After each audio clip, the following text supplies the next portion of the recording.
જંત્રીના વિરોધમાં ગાંધીનગરના બિલ્ડરો મેદાને ક્રેડાઈ ગાંધીનગર દ્વારા કલેક્ટરને આવેદનપત્ર પાઠવવામાં આવ્યું।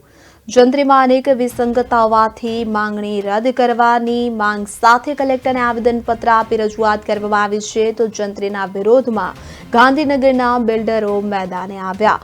આપને જણાવી દઈએ કે કલેક્ટરને આવેદનપત્ર આપી રજૂઆત કરવામાં આવી હતી। તો આવેદનપત્ર આપી જંત્રીમાં ઘટાડાની માંગ કરવામાં આવી છે। રાજ્ય સરકાર દ્વારા જંત્રીના દરમાં કરાયેલા અસહ્ય વધારાની સામે બિલ્ડર્સે હવે સરકાર સામે બાયું ચડાવી છે। ગાંધીનગરમાં બિલ્ડર્સ એસોસિએશન દ્વારા જંત્રીના ભાવ વધારા સામે કલેક્ટરને આવેદનપત્ર આપી રજૂઆત કરવામાં આવી। ત્યાં અસહ્ય ભાવ વધારાથી સર્વાંગી વિકાસ ઉપર અસર થશે। આથી વિસંગતતા દૂર કરવા સાથે જંત્રીનો સૂચિત ભાવ વધારો રદ કરવા માંગણી કરવામાં આવી છે। આ પ્રસંગે કલેક્ટર મેહુલ દવેએ પણ માંગણી સરકાર સુધી પહોંચાડવાની ખાતરી આપી હતી।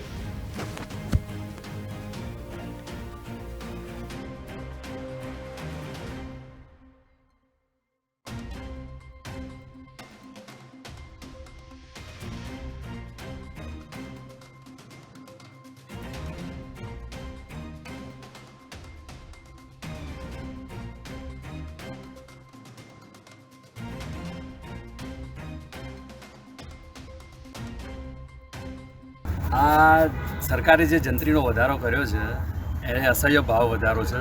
એ બધા જ માટે ખેડૂતોથી માંડીને બિલ્ડરથી માંડીને એન્ડ યુઝર, સૌથી વધારે તો એન્ડ યુઝરના ભારે પડશે।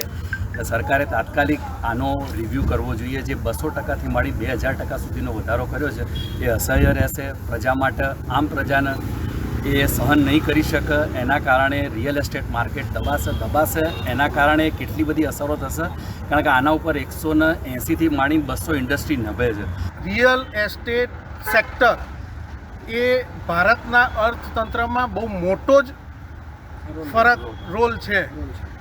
રિયલ એસ્ટેટ સેક્ટરની અંદર જે પ્રવર્તમાન જંત્રી વધી છે એનાથી રિયલ એસ્ટેટ સેક્ટરને બહુ મોટો ફટકો પડશે। એટલે અમે એવું માનીએ છીએ કે સરકાર એ દિશામાં બિલકુલ વિચારણા કરશે અને માનનીય મૃદુ અને મક્કમ મુખ્યમંત્રી ભૂપેન્દ્રભાઈ પોતે પણ એક અમારામાંના જ છે।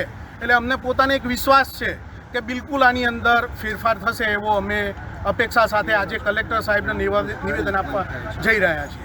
જંત્રી બાબતમાં જે સરકારે જે વધારો કરેલો છે ખરેખર એકદમ આધાર પડતો વધારો કરેલો છે। સરકારે સ્ટેપ વાઇઝ હમણાં જ જંત્રી 6-8 મહિના પહેલાં 8-9 મહિના પહેલાં જંત્રીનો એક વધારો આપ્યો હતો। એનાથી તો માર્કેટ એકદમ સ્ટેપ થઈ ગયું છે। અત્યારે હાલ એવી મુવમેન્ટ નથી માર્કેટમાં કે જે પહેલાં ચાલતી હતી।